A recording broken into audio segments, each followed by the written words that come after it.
para creer en la brujería. No cualquier persona.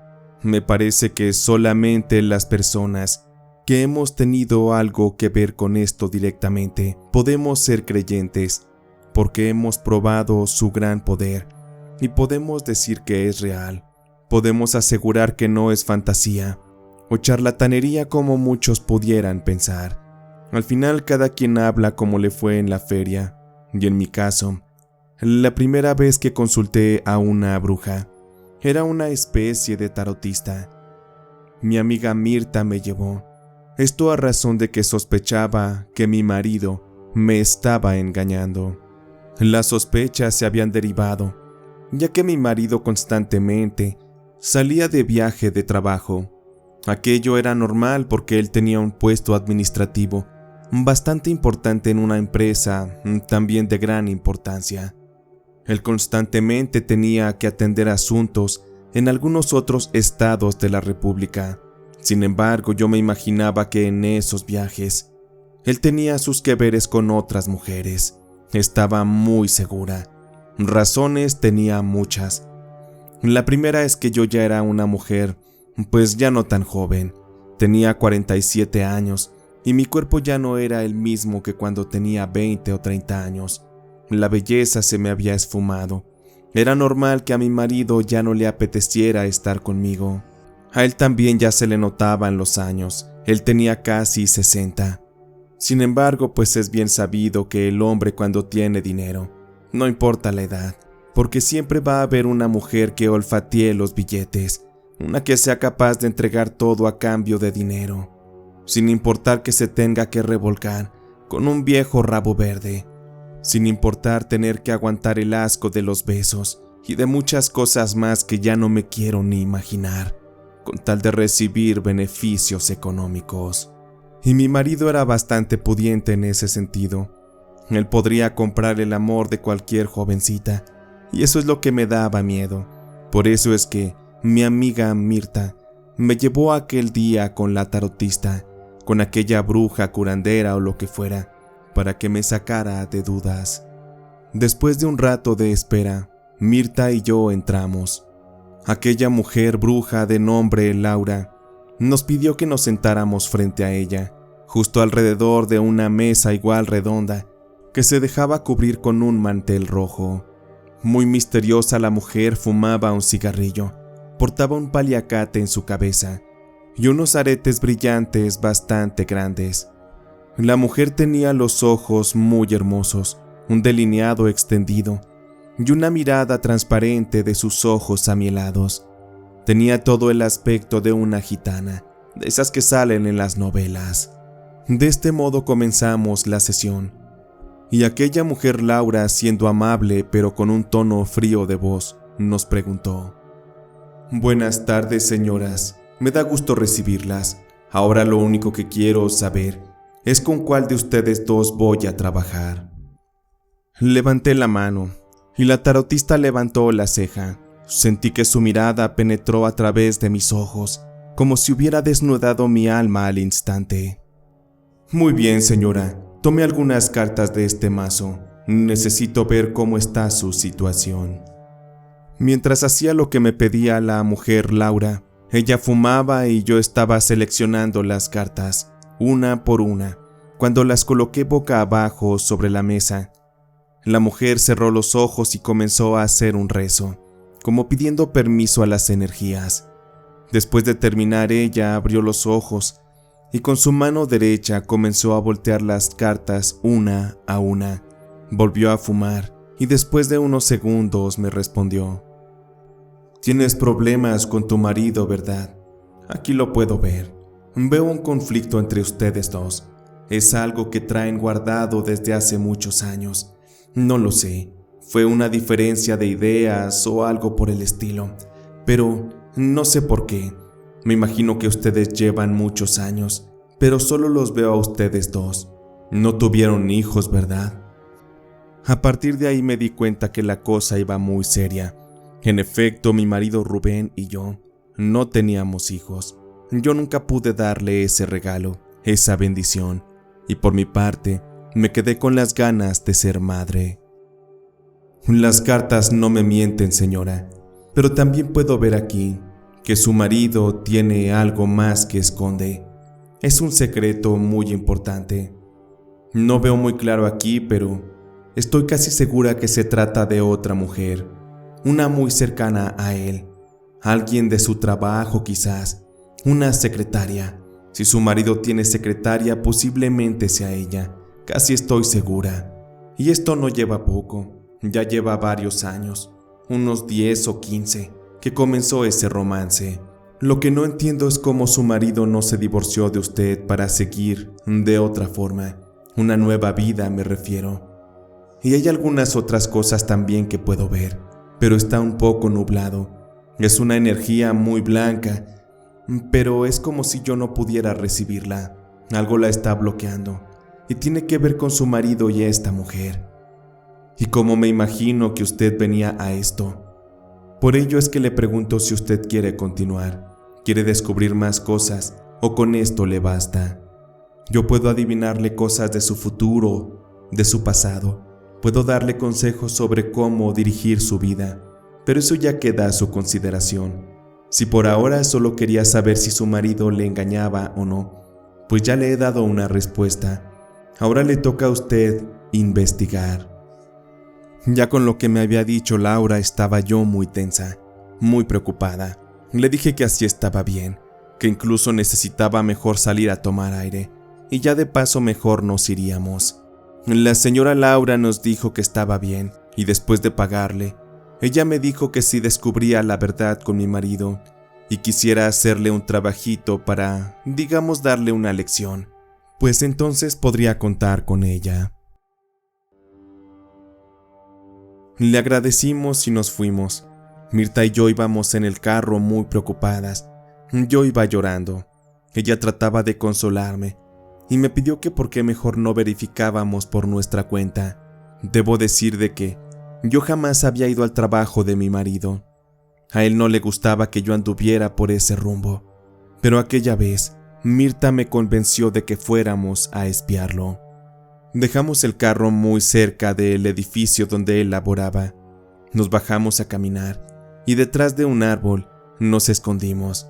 Nos quedamos sentadas a la oscuridad, pues ya estaba anocheciendo y para nuestra suerte el alumbrado público no funcionaba bien. Ahí estuvimos sentadas cuando dieron las 8 en punto de la noche, que era la hora de salida de Rubén. Ahí fue donde se me partió el corazón, porque lo vi salir del brazo de una mujer, una a la que conocía solamente por fotografías, aquellas que mi marido me llegó a enseñar, y dicha mujer se trataba de su secretaria. Aquella joven de nombre Violeta era la amante de mi marido. Ellos salieron muy tomados del brazo y vi cómo se subieron al auto de Rubén. Instantes después me sorprendió que sonó mi teléfono celular. No sabía si contestar o no, pero era prudente hacerlo. Ya sabía lo que iba a ocurrir. Consuelo, mi vida, ¿cómo estás? Solo quería avisarte de que voy a salir tarde. Surgieron unos pendientes y no me queda más remedio que quedarme un par de horas más. Si quieres, no me esperes despierta. Por favor, descansa. Por mí no te preocupes. Asentía todo lo que mi marido me decía. ¿Qué otra me quedaba? Me di cuenta de que él por tantos años me había mentido. Y todas esas juntas de trabajo y esos viajes, él los utilizaba para engañarme, para verme la cara de estúpida. Ya no había nada que hacer. Le dije a Mirta que nos regresáramos. Quería ir a mi casa a descansar. Tenía que asimilar lo que estaba pasando y qué era lo que iba a hacer. Estaba encolerizada. Me costaba mucho contenerme. Tenía muchas ganas de acabar con mi marido, de hacerle pagar por la traición, por la infidelidad. Esa noche sentí que se me había metido el demonio. Lloré y lloré de tristeza, también porque a lo mejor la situación era tan evidente y yo no la quise ver, tanto así que incluso la tarotista pudo determinarlo con sus cartas. Yo era la única ciega, la única pendeja, pero con todo ese odio y ese resentimiento, cuando dieron las 3 de la mañana y que mi marido llegó muy borracho, Lo vi como se tiró al sillón. Maldito infeliz. Ahí estaba roncando como un maldito puerco. Estaba dormido, apestaba a tequila y también a perfume de piruja. Me fui acercando a él. Nomás lo miré.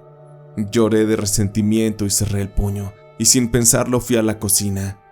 Tomé un cuchillo, el más filoso, y caminé despacio hasta donde estaba el cuerpo de mi marido. Me agaché un poco y coloqué el cuchillo en su cuello. Algo dentro de mí me decía que lo acabara, que lo clavara o que le cortara la garganta. Maldito infeliz. Eso era lo que se merecía. Les aseguro que estaba a punto de hacerlo, porque el odio que cargaba en mis manos era tan grande que ya no lo podía contener. Abre los ojos, Rubén. Ábrelos, maldito cerdo. Quiero que veas cómo te acabo, que veas cómo tu vida se extingue. Anda, despiértate, pedazo de mierda. Mi marido estaba perdido de borracho. Él no iba a abrir los ojos. Acerqué más el cuchillo y comencé a rozarlo contra la piel de su cuello, pero en ese momento me detuve. Supe que eso no era lo mejor. De matarlo yo pasaría el resto de mis días en la cárcel, y eso sería peor. Perder mi libertad por un bastardo como él, eso no valía la pena. Tenía que haber otra forma. Retrocedí. Avancé hasta la cocina y dejé el cuchillo sobre la barra. También recargué mis brazos. Me agaché y comencé a respirar profundo, a soltar mis últimas lágrimas. Tenía que ser fuerte y determinada, buscar otra salida. Me fui a la habitación y me metí a bañar. Seguí llorando bajo el agua caliente, mientras que mi marido Rubén dormía en sus laureles. Seguramente me lo habían mandado bien servido, bien exprimido. Eso me daba coraje porque hacía años que mi marido y yo no teníamos intimidad. Tuve que tragarme el coraje y meterme a la cama, a ponerme en mi papel más digno, con tal de sobrevivir. Me costó trabajo conciliar el sueño. Estuve pensando incluso en la solución que me había propuesto la señora Laura, aquella bruja la tarotista. No entendía cómo es que ella me podía ayudar. Sin embargo, sabía que esa sería mi única opción, así que decidí tomarla. A la mañana siguiente, cuando mi marido se fue completamente con una resaca horrible a trabajar, le pedí a mi amiga Mirta que me acompañara nuevamente a visitar a Laura. Necesitaba de su ayuda para poder, así, darle una lección a mi marido, hacerle ver que conmigo no se jugaba, y sobre todo para corregirlo al buen camino. Cuando finalmente llegamos a la casa de la tarotista, nos permitió pasar nuevamente y comencé a explicarle cuál era la razón de mi visita. Aquella señora prendió otro cigarro y se sentó a escucharme. Ella estaba pensativa mientras echaba bocanadas de humo. Me imagino que estaba buscando la solución más certera para mi caso. Me lo voy a pensar muy bien, señora Consuelo.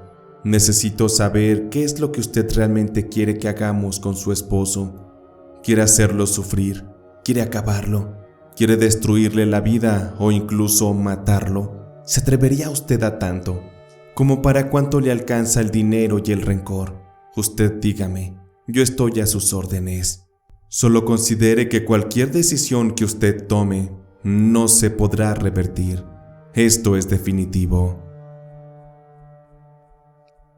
En esos momentos me vinieron a la cabeza las imágenes donde veía a mi marido muy feliz con aquella mujer, con Violeta. Aquella chica era demasiado bonita, muy joven, seguramente rondaba poco más de los 30 años, y era una mujer a la que yo no le podría competir. Sin embargo, mi marido era a quien yo quería castigar.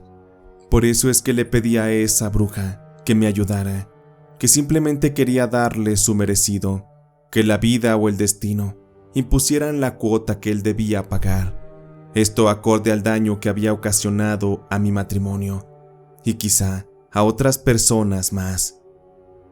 Estoy de acuerdo contigo, Consuelo. ¿Por qué no lo dejamos a su suerte, si es que así se puede decir? Podemos hacer que su karma se le regrese. y que en base a sus actos, que entonces sea el precio que deba pagar. Dame unos minutos entonces. Voy a preparar algo que es bastante efectivo y que te aseguro te puede llegar a sorprender. Solo recuerde, señora Consuelo, que esto una vez hecho no se puede revertir. Se lo recalco porque esto es muy serio. Sé que usted no conoce los alcances de la brujería y lo que le pueda llegar a pasar a su marido puede llegar a quedar muy grabado en su conciencia, pero como la veo tan decidida, entonces permítame, no tardaré tanto. Aquella bruja sacó algunas cosas de un baúl. Ahí tenía perfumes, líquidos, algunos instrumentos y artículos muy extraños, todo relacionado a la brujería. Y de aquello, vi cómo sacó 2 palos de madera, con los cuales empezó a forjar una especie de cruz, una de color oscuro. Aquellos palos de madera se veían avejentados, como si los hubieran cortado de un árbol muy viejo. La señora Laura me entregó una papeleta donde me pidió que escribiera el nombre y la fecha de nacimiento de mi marido. Y justo debajo de esta, debía colocar una frase: por el daño que me hiciste pagarás, sufrirás, estás condenado, estás condenado, estás condenado. Después de escribir aquello, la bruja lo tomó y lo enrolló alrededor del palo más largo. Después lo estuvo sahumeando y le estuvo rezando. Estuvo haciendo algunas peticiones. Al final me lo entregó y me pidió que fuera muy cautelosa. Debes colocar esto debajo de la cama, justo donde duerme tu marido. Ten mucho cuidado. No te vayas a equivocar. Si lo llegas a colocar de tu lado, olvídalo. Créeme que no la cuentas. No tienes que hacer más cosa. Con esto es suficiente. Parecerá simple, pero créeme que te sorprenderá cuando todo ocurra. Cuando el peso de la justicia oscura caiga sobre tu marido. Y con esto también te digo una vez más, Consuelo. A mí ya no me busques. De aquí en adelante lo que ocurra será cosa tuya. Porque así como tu marido está pagando consecuencias por sus actos, con esto que estás tú haciendo, también estás generando un karma. Y espero que en esta vida no te toque pagarlo, para que así puedas disfrutar lo que te resta de vida. Estaba muy confundida. No sabía en qué me estaba metiendo. Tenía miedo incluso. Me temblaban las manos cuando sujeté aquella cruz, la cual metí en mi bolsillo para ocultarla. No era tan grande realmente.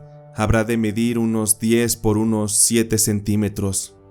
Pero ahí estaba yo, buscando una venganza que me permitiera no ensuciarme las manos, pero que no por eso iba a dejar de disfrutar. Después de pagarle una muy buena cantidad de dinero a aquella bruja, Mirta y yo nos retiramos y fuimos a tomar un café. Estuvimos platicando sobre el tema y Mirta me preguntaba si estaba segura de lo que estaba por hacer. En esos momentos el rencor me impulsaba, movía los hilos de mi ser. Por ello es que afirmé que estaba dispuesta a todo.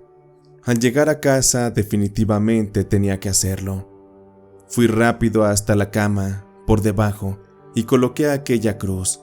Finalmente mi marido nunca revisaba ni indagaba por la habitación, así que nunca la vería. Estaba yo disfrutando aquellos momentos, porque sabía que mi venganza se estaba gestando. Solo era cosa de esperar. En aquellos días veía a mi marido muy fresco. Él ya había dejado de ser cariñoso conmigo desde mucho tiempo atrás. Sin embargo, en ocasiones solamente era amable. No solía faltarme el respeto ni nada, al menos no con palabras o directamente. Pero bien sabemos que con la infidelidad, con su traición, lo hizo de la peor manera. Yo nunca dudé de la brujería. Desde la primera visita que hice con aquella bruja, supe que me ayudaría y que todo resultaría. ¿Y qué más les puedo decir? En efecto, así fue. Se los comento porque después de 2 meses, mi marido comenzó a enfrentar una situación bastante crítica. Esto porque le detectaron un cáncer de próstata. Él comenzó con algunos malestares y al acudir con el médico y que le hicieran la revisión, resultó que él padecía la enfermedad y la padecía en un estado bastante avanzado. Aquello era raro porque el médico se sorprendió. Le dijo que la situación estaba avanzando demasiado rápido y que debía iniciar con el tratamiento. A mi marido eso le dio mucho miedo, le aterró. Él no estaba acostumbrado a andar para allá y para acá en los hospitales. Él era un hombre, como bien se dice acá en México, chacharachero, que le gusta andar en la fiesta, en el argüende y todo eso. Estoy segura que jamás se había imaginado que pudiera llegar a terminar de esa forma.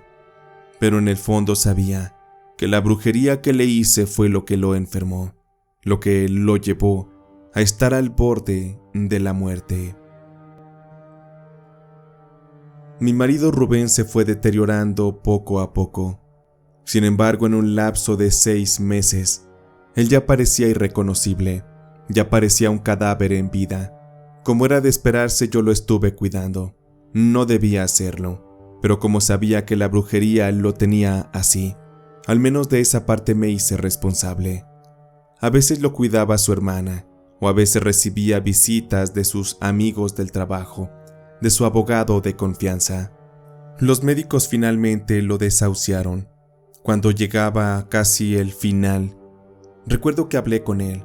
Le dije que ya sabía lo de su otra mujer, y prácticamente le restregué, y le hice saber que no sentía lástima por él, ni siquiera compasión por verlo en ese estado.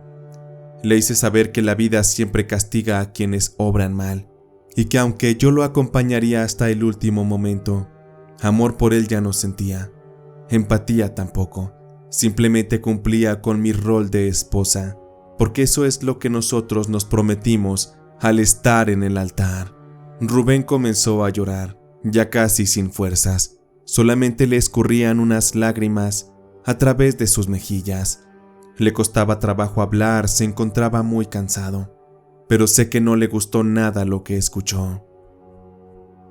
En sus últimos días recibió prácticamente también las últimas visitas.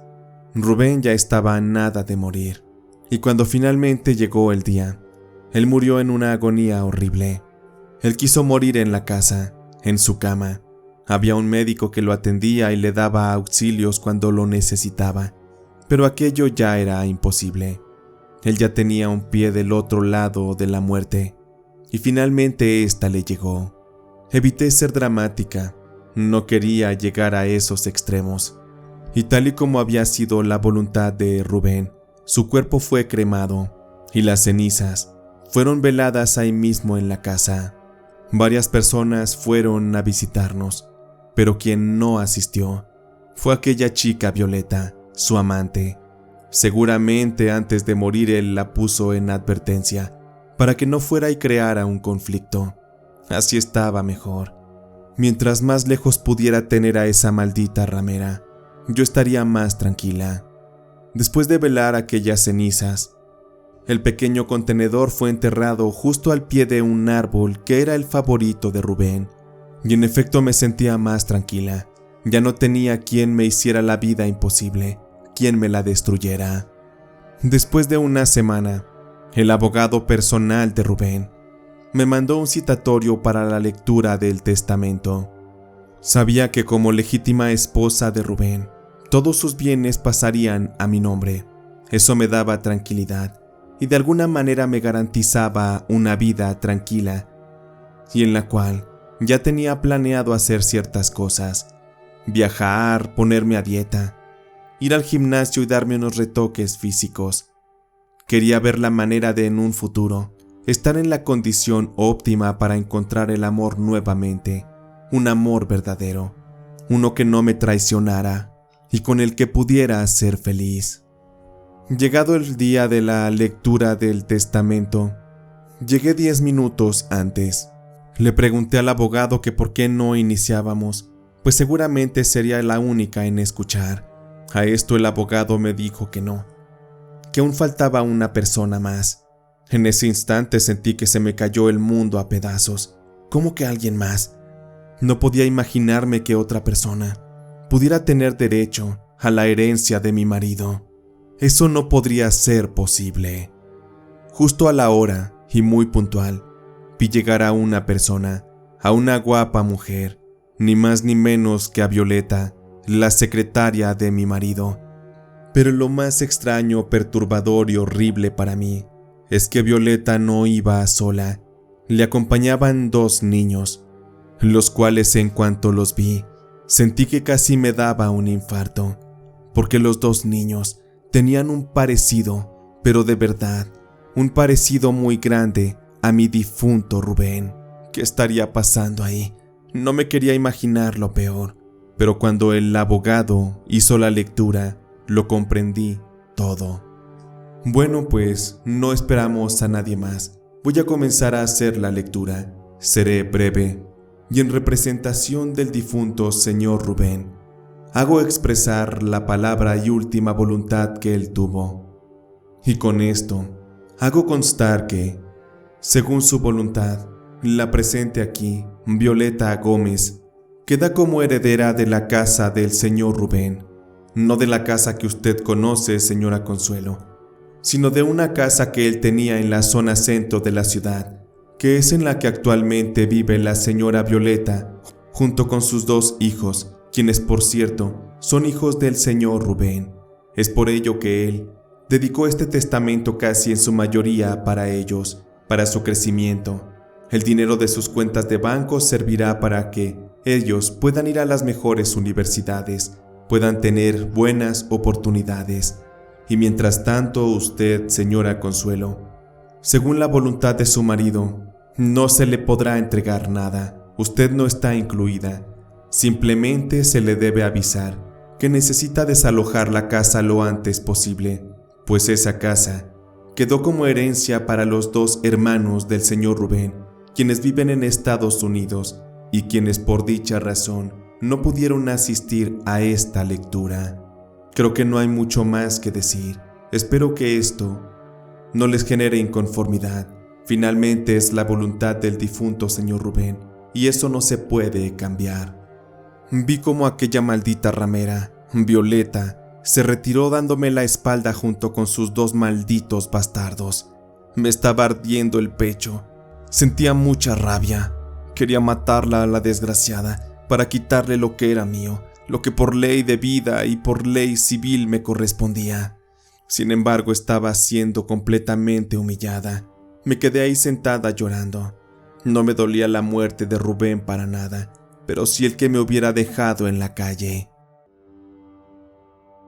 Cuando el abogado se estaba retirando, se acercó a mí.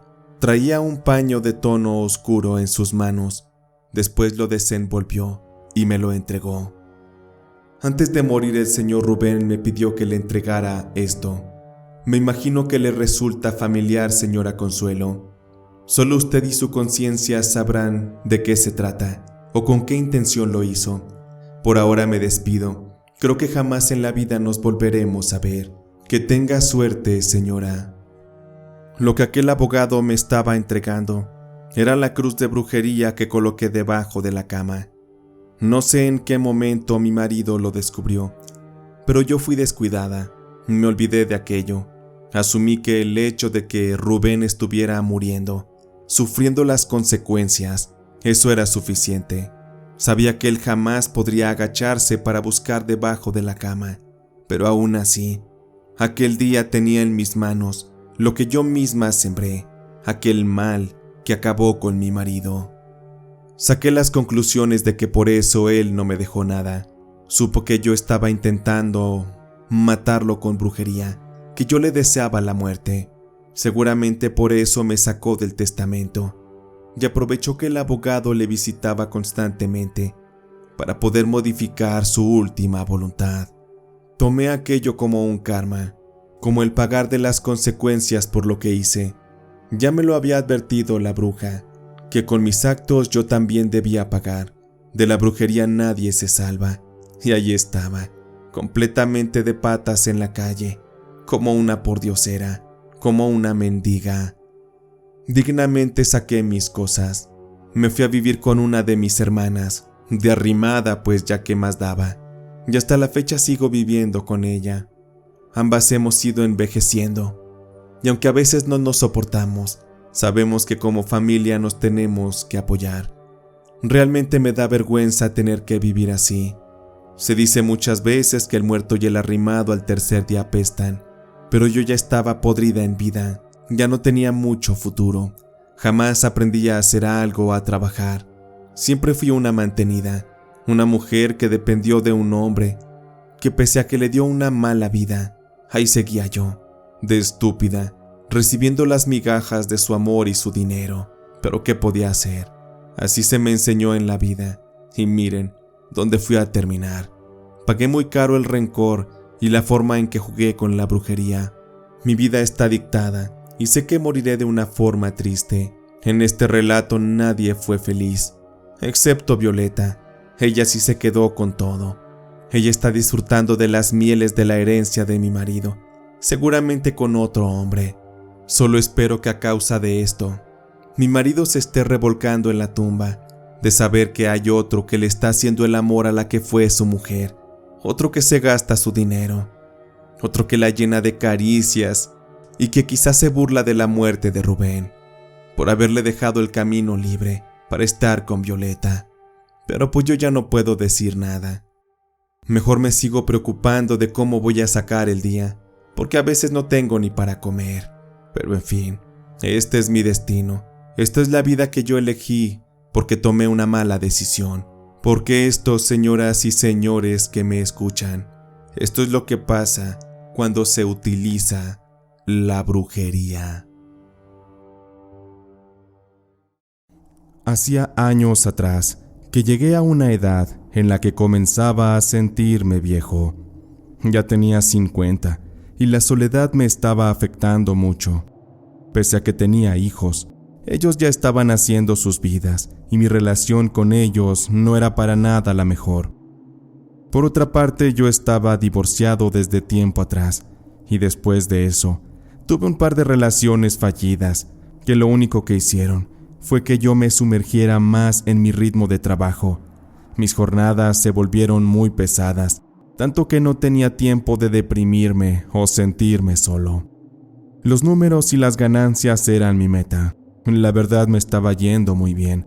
Por lo tanto, descarté la posibilidad de volver a enamorarme. Pero como siempre, la vida da vueltas y me tragué mis palabras. ¿Cómo fue aquello? Pues, para una ocasión, mi secretaria, Norma, quien ya tenía más de 15 años trabajando para mí, decidió cambiarse de empleo y me vi en la necesidad de contratar a otra chica que cubriera dicho puesto. Para la selección acudieron varias mujeres que la verdad no me agradaban sus perfiles, pero una mañana llegaría una mujer que desde que la vi me pareció fascinante. Su cabello castaño, rizado, su mirada profunda, sus labios gruesos, su bonito cuerpo. Ni siquiera la había saludado aún y ya sabía que a ella la contrataría.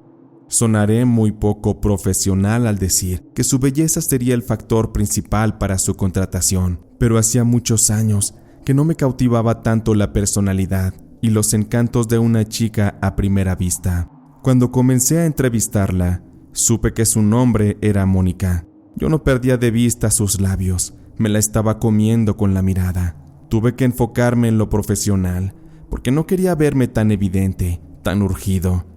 Noté que su perfil laboral no era el mejor cuando revisé el folder que me entregó, y solamente tenía estudios truncos hasta la preparatoria. Sin embargo, en su descripción, Mónica alegaba tener experiencia en trabajos similares y también dominar muy bien diversos softwares y habilidades de oficina. Traté de hacerme el interesante sacándole plática de otros temas. Mónica me siguió la corriente. Y ahí noté que la química entre nosotros era más que evidente, y aunque se podría pensar que ella, para quedar bien y obtener el trabajo, se podría reír de cualquier estúpido chiste que yo contase, la verdad es que su risa era natural. Algo especial había entre su inocencia y mi amplia experiencia, o al menos así yo lo creía. Ahí mismo le dije a Mónica que yo quería se quedara con el puesto. Le platiqué sobre el reto que representaba ser mi secretaria y la gran agenda que yo manejaba. Le ofrecí todo mi apoyo para ayudarla y así aprendiera más rápido. Le pregunté que si ella estaba dispuesta a tomar el reto. El lunes próximo yo la esperaba temprano para comenzar. Todo el fin de semana estuve pensando en ella. Aún yo sentía el aroma de su perfume impregnado en el ambiente y no me la podía sacar de la cabeza. Mónica era tan bella, tan sensual. Con solo recordarla, encendía algo especial en mí que yo creía había desaparecido de mi ser. Llegado el lunes, me senté con Mónica a explicarle los detalles de la agenda y todo lo que debía hacer, pero también admito que mi interés sobre ella me hacía sacarle plática de todo tipo de temas, incluso personales. Ella no ponía objeción a ninguna de mis preguntas y hasta me sentía seguro de saber que ella también se sentía atraída por mí. Y lo sé por su mirada, por la manera en que su lenguaje corporal me lo indicaba. No por nada yo ya era un hombre experimentado. Yo ya conocía muy bien a las mujeres y usaría todos mis dones y recursos para conquistar ese corazón de la bella mujer que tenía enfrente. Aunque ella solo tuviera 23 años y yo 50, pensaba en dar lo que fuera para poder pasar mis últimos años al lado de una mujer así. Fueron transcurriendo los días y yo me tomaba muchas confianzas con Mónica. A veces la invitaba a desayunar a algún lugar cercano y elegante de la oficina. A veces también comíamos juntos y se fue forjando así un lazo de confianza. Lo que más me dio alegría fue cuando Mónica comenzó a tener también atenciones conmigo. En ocasiones me preparaba un rico café. También me regaló algunas cosas, como una corbata y también un cuadro para mi oficina. En ocasiones me llevaba desayunos que ella preparaba en su casa, porque como nos caían a veces temporadas con mucho trabajo, no había tiempo de salir a comer. Había veces que ella me preparaba algo, a lo que denominaba su té especial. Aquello constaba de alguna hierba secreta, que nunca me quiso revelar Mónica cuál era, pero que producía un sabor y consistencia que yo no me podía resistir.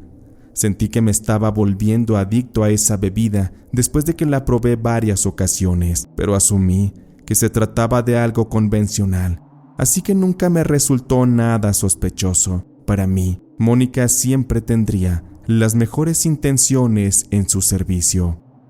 Para esos días recuerdo perfectamente que Mónica se metió en mi cabeza de una forma obsesiva. Acepto que me enamoré de esa mujer perdidamente. Yo ya no me podía contener. Más allá del amor, yo la deseaba también con desesperación. Me encantaba su cuerpo, su aroma, su mirada. El instinto me dominaba. Me sentía con la intensidad de un animal, como un perro deseoso de placer. Así que yo debía actuar antes de que alguien más llegara y se llevara el amor y la atención de Mónica. Una noche de viernes, habíamos tenido mucho trabajo y al salir, le propuse a Mónica la idea de que saliéramos a beber unos tragos para así despejarnos de tanto trabajo. A ella le pareció muy buena idea. Sin pensarlo aceptó y con aquello bajamos juntos y nos subimos en mi coche para ir directo a un bar. Ahí estuvimos muy a gusto. Yo era un bebedor experimentado y podía tomar mucho sin llegar a embriagarme demasiado, y por lo que veía, Mónica también lo era. Estuvimos riendo demasiado y por más que quería, no podía dejar de mirar esos ojos negros y profundos, esos labios carnosos y rojos. Mónica me llenaba de deseo y resistirse a ella era algo que yo no podía contener más. Lo que me pareció realmente increíble es que antes de que le lanzara la propuesta indecorosa a Mónica, ella fue quien me dijo primero: «Ya te estás tardando, Álvaro Ortiz. ¿Por qué no mejor me invitas a tu casa y pasamos la noche juntos? De veras que ya no puedo aguantarme las ganas de que me hagas tuya». Yo sonreí ante las palabras de Mónica y le di un beso muy apasionado. Sus labios eran tan suaves, la piel de su rostro era de seda. La sensación de ese momento me hizo sentirme como un joven adolescente enamorado. Fuimos a mi casa Entramos y serví 2 copas de vino para luego comenzar a besarnos una y otra vez. El fuego fue invadiendo nuestros cuerpos. Yo alcé en mis brazos a Mónica y la llevé hasta la recámara y después entré a la bañera donde se encontraba el jacuzzi. Una vez que este estaba listo, ambos entramos al agua y comenzamos a brindarnos caricias y besos a la vez que yo me servía de un gran placer estando entre sus piernas. Mi experiencia como amante estaba siendo muy útil porque Mónica lo estaba disfrutando mucho al igual que yo. Su cuerpo y su piel danzaban en las burbujas mientras que mis manos y mis labios la recorrían toda. Hicimos aquello un par de veces y después caímos rendidos sobre la cama en donde dormimos plácidamente abrazados. Esa experiencia me regresó a la vida, a la juventud, también mis ganas de vivir. Me sentía feliz por haber encontrado a una mujer a quien amar. Mi vacío de soledad estaba cubierto y no podía estarme yendo mejor en la vida. Estaba en mi mejor momento. Lo tenía todo: dinero, éxito y a la mujer de mis sueños. Ahí comenzó una relación con Mónica, donde había mucho amor, intimidad, risas, pláticas. Íbamos para todos lados juntos. A mí me gustaba, más allá de demostrarle mi afecto, regalarle cosas muy costosas. Le regalé collares de oro muy caros, relojes de miles de dólares, vestidos de diseñador, y Mónica era muy feliz a mi lado. Teníamos una relación extraña, pero aparentemente sólida. Pronto le abrí una cuenta de banco, y pese a que ella seguía trabajando para mí, yo le depositaba dinero para que se diera sus gustos, tal y como ella los merecía. Con todo aquello yo sentí que ya tenía todo ganado con Mónica. Sin embargo, es de saberse que la vida siempre da las sorpresas en los momentos menos esperados. Una mañana llegué a la oficina muy contento, motivado. Había muchas cosas que hacer. Faltaban 15 minutos para las 9 y Mónica aún no llegaba. Ya quería verla. Tenía muchas cosas que contarle. Pasaron los minutos y al dar las 9, no llegaba aún. Me empecé a preocupar y le hice varias llamadas, pero su teléfono estaba apagado. Creí que le había pasado algo malo, así que de inmediato salí para el departamento que le estuve rentando para que viviera. Toqué, pero nadie me abría. La cabeza ya me daba vueltas. No sabía qué estaba pasando en realidad. Al ver que definitivamente Mónica no saldría, fui a la administración del edificio y como el contrato de renta estaba a mi nombre, sin problema el encargado subió con una copia de las llaves y abrió la puerta. Había un gran suspenso invadiéndome. La puerta se abría lentamente y con ello se revelaría una amarga y cruda realidad que me partiría el alma. Cuando la puerta se abrió por completo, vi que el departamento estaba vacío y no había un solo mueble, ni rastro tampoco de Mónica. Caí en cuenta así que aunque me doliera, Mónica me había estafado. Su amor no era real y solamente quería mi dinero. Ni siquiera tuvo el valor de confrontarme y romper la relación. Simplemente se marchó con todas las cosas que le compré para el departamento y también con el dinero y los regalos que le hice.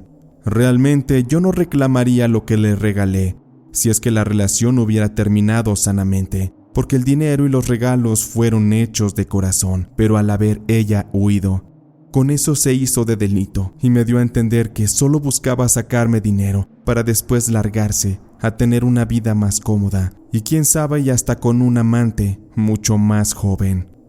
Me tiré al piso, me senté sobre una de las paredes, le pedí al administrador del edificio que me dejara solo un rato. Cuando se cerró la puerta, quedé completamente a oscuras. Ahí desahogué mi frustración en un prolongado llanto. Toda mi felicidad se convirtió en un infierno de tristeza y soledad. Me sentía miserable, un imbécil, pero caí a la cuenta de qué podía esperar de una mujer tan joven y bella. ¿Cómo alguien así se enamoraría de un viejo como yo en decadencia? Pero lo peor no fue haber vivido ese fuerte golpe de traición de Mónica. Lo más terrible vino en los siguientes días, porque yo no podía dormir. Me daba mucha ansiedad, sudaba frío. En mi mente solo estaba esa mujer, sus caricias. Sentía un deseo incontrolable de estar con ella. Me temblaba el cuerpo, y si cerraba los ojos, solamente imágenes de Mónica en mis brazos venían. Escenas en las que ella y yo hacíamos el amor, y de verdad lo sentía tan real. Pero la realidad es que estaba terriblemente enfermo. Muchas noches incluso yo despertaba mojado, porque el éxtasis en mis sueños era muy intenso, y noche a noche eran los mismos. No comprendía cómo es que padecía tales síntomas. Aquello asemejaba a una grave enfermedad, y de verdad que lo era. Comencé a perder peso, me veía flaco, ojeroso, me dolían los huesos, ya no tenía apetito, y no podía pensar en nada que no fuera Mónica. Mi negocio fue cayendo, porque dejé de atenderlo. Algunos colegas se comenzaron a alejar de mí, porque me veían tan mal, que no podían confiar en mi negocio para invertir. Todo mi mundo se estaba cayendo en pedazos, y lo peor es que era a causa de una mujer. Eso para mí era indigno, porque nunca un amor me había puesto así de mal. Estuve yendo aún así a la oficina, pero parecía yo más un muerto que otra cosa. Mi aspecto daba lástima, y en ocasiones incluso llegaba hasta borracho a trabajar. Una mañana estaba yo sentado en la oficina, revisando lo mal que iba mi negocio, cuando en eso alguien tocó a la puerta. Como ya no había secretaria que me ayudara, me levanté para abrir, y ante mí se encontraba parada una señorita muy bonita. Al parecer, era secretaria de alguna oficina cercana, y a mi primera impresión pensé que acudía a mí para pedirme trabajo, así que le pedí que no me molestara. Pero la chica insistió en que quería hablar conmigo. «Perdóneme las molestias, licenciado Ortiz, pero creo que puedo ayudarlo. Mi nombre es Sandra, y trabajo en la planta baja de este edificio. Soy secretaria del señor Arriaga. Permítame por favor tan solo 5 minutos de su tiempo. Créame que es muy importante lo que le voy a decir». Cuando supe que la cosa iba por otro lado, y no a una petición de empleo, le permití pasar a la chica. Le ofrecí un café. Sandra lo aceptó y comenzamos a platicar. ¿A qué precisamente es a lo que viene a buscarme, Sandra? Si no mal recuerdo, nunca antes la había visto. No me parece que tengamos algo en común, y me resulta extraña la manera en que se ha acercado a mi oficina. Sandra agachó la cabeza y con un tanto de timidez me respondió. «Mire, señor Ortiz, sé que puede parecer una locura lo que le tengo que decir, pero primero quiero hablarle de algo que es muy importante para usted, y créame que es de vida o muerte. Para ello, quiero preguntarle si usted cree en la brujería, en la magia negra, la mala suerte y todo ese tipo de cosas». Me resultaba bastante fuera de lo normal esa pregunta, incluso hasta pensé que era una broma, pero por la seriedad en lo que la chica me lo preguntaba, tuve que responderle con seriedad. «Bueno, Sandra, pues, la verdad no del todo, porque siempre he forjado mi vida en base a mi dedicación, a mi disciplina, y he sido de la creencia que un hombre se forja su propia suerte, su propio destino. Nunca he creído en el azar de la vida, mucho menos en la magia». «No se preocupe, señor Ortiz. La brujería, las energías, actúan en la realidad sin importar si usted cree o no en ese tema. Así que trataré de ser lo más directa posible. Mire, yo creo saber a la perfección que lo que usted está sufriendo es un ataque con brujería. Alguien le ha hecho un fuerte mal, y estoy segura que quien le ataca fue su antigua secretaria, Mónica». La verdad es que eso sí me sorprendió, y un poco impulsivo le respondí. «Oiga, pero usted ¿qué sabe de Mónica? ¿Qué sabe de mí? ¿Qué es lo que pretende con todo esto?». Aquella chica muy serena me respondió. «Sé más de Mónica de lo que usted se imagina, señor Ortiz. Le contaré. Mónica vivió muchos años en el mismo vecindario en el que yo vivo en la actualidad. Se trata de un lugar muy pobre, donde las oportunidades son tan escasas como el alimento. Mónica era mi vecina. Ella no tenía buena fama. Su madre, doña Raquel, siempre se ha dedicado hasta la fecha a la brujería. Hacía cosas muy malas, terribles de verdad. Y Mónica, ya desde que se convirtió en una adolescente, aprovechó los encantos de su belleza y los combinó con la brujería que le enseñó su madre. Se dice que empezó a engatusar hombres que estaban en mejor posición económica que ella. Mónica les hacía amarres de amor para embrutecerlos y que así sus amantes le dieran dinero y todo lo que ella pedía. Así, una vez que ya no les servían, los botaba y los dejaba a su suerte, y a muchos de ellos jamás hizo algo para retirarles el mal, porque había hombres que iban y le lloraban a su casa, se le arrastraban. Hubo uno que se metió un balazo en la cabeza porque no podía soportar vivir sin el amor de esa víbora de mujer. Sabrá Dios cuántas víctimas cobró su brujería y sus malas intenciones. Y ahora, por lo que veo, señor Ortiz, usted ha sido una víctima más de las oscuras intenciones de Mónica. Ella lo ha llevado a este punto deplorable en el que usted está inmerso, porque no me va a negar que usted aún está obsesionado y enamorado de esa mujer.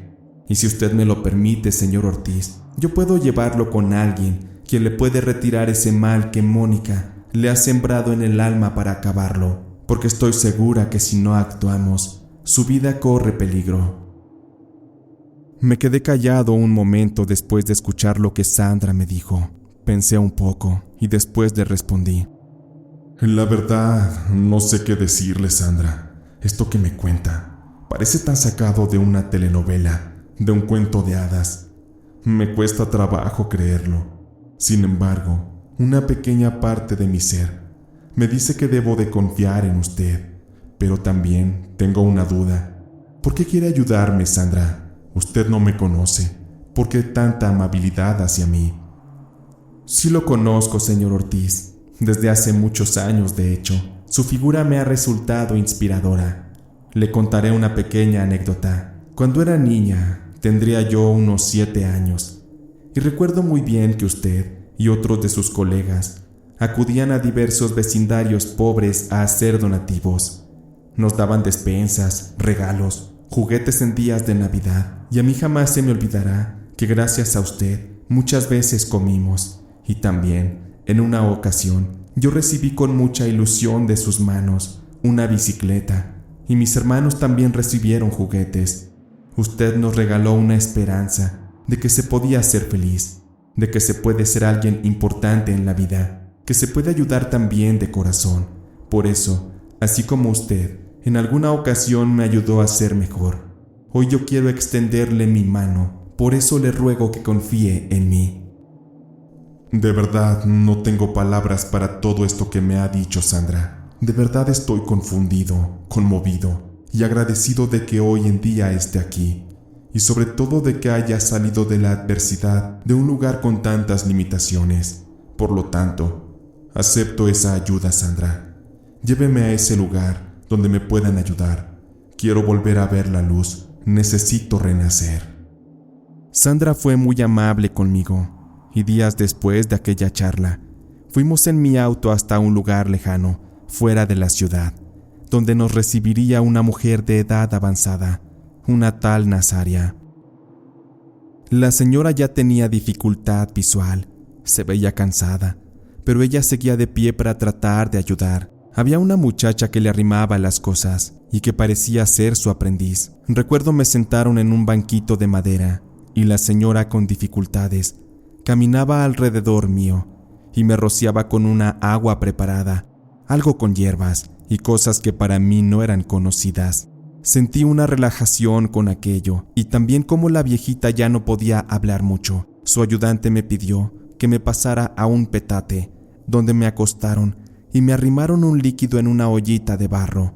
Me la dieron a beber, y conforme me iba relajando, la viejita se agachó y comenzó a sobarme a la altura del corazón. Me masajeaba, y yo sentía que la mujer no tenía muchas fuerzas en sus manos, pero me hacía sentir como si algo me picara profundamente, como si de un alfiler muy largo se tratara. Recuerdo que la ancianita también comenzó a hacer unos movimientos con sus manos, y de pronto hizo como si diera un jalón muy fuerte a algo invisible, pero yo sentí mucho dolor, como si me hubieran sacado aquel largo alfiler y me hubiera desgarrado el corazón y también la piel. Hice un grito muy fuerte de dolor. Después de eso, me sentí muy agotado. sin fuerzas, y fui quedándome lentamente dormido. Cuando desperté, habrán pasado cerca de 2 horas, y noté que Nazaria ya estaba atendiendo a un niño que tenía un ojo sellado con una lagaña horrible. Me quedé contemplando cómo la ancianita le soplaba humo de tabaco especial y le rezaba. El niño lloraba porque le ardía, y yo me preguntaba si de verdad Nazaria podría curarme, y también a ese niño.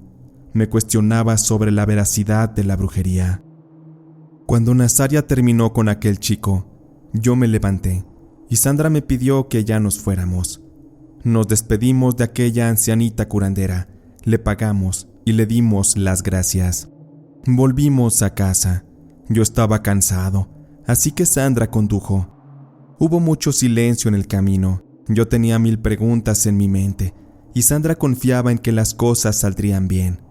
Ella estaba segura de que la brujería de Nazaria funcionaría. Solo por un momento Sandra rompió el silencio para contarme las cosas que Nazaria le había dicho sobre mi padecimiento. Ella le explicó que se me había hecho una brujería muy fuerte con agua de calzón, un hechizo que envicia a los hombres de los encantos de la mujer que les ataca, los vuelve locos, los hace perros hambrientos y deseosos del pecado de la pasión. Es por ello que yo estaba perdiendo la batalla y estaba mostrando tal nivel de adicción hacia Mónica. Debo confesarles que, pese a mi desconfianza sobre la brujería, los efectos de esta sobre mi cuerpo fueron notorios. Las limpias que me hizo Nazaria funcionaron. Fue doloroso, impactante, porque debo contarles que de mi pecho, justo donde ella me sobó, al día siguiente de la curación, me apareció un moretón muy grande, y justo en el centro se me apareció una especie de herida que parecía cicatrizar muy rápido. Es como si de verdad Nazaria me hubiera sacado un largo alfiler del corazón. No había explicación para tal cosa, pero yo confié. Supe que estaría mejor. Fui dejando día con día de pensar en Mónica. Ya no tenía pesadillas ni crisis de deseo. Es como si el amor se me hubiera esfumado. Pronto volví a ser el hombre tranquilo y enfocado que siempre fui. Regresé a mi trabajo y fui levantando poco a poco mi negocio. En agradecimiento, llevé a Sandra a trabajar conmigo y le di el puesto de mi asistente, en el cual ella comenzó a ganar muchísimo más de lo que ganaba como secretaria en su otra oficina. Ella hasta la fecha le va muy bien y ha hecho una vida llena de prosperidad, y también se dedica a ayudar a través de fundaciones que brindan servicios humanitarios. Me alegra que Sandra haya entrado a mi vida. Ella fue la clave para que yo me salvara. Siempre le estaré agradecido.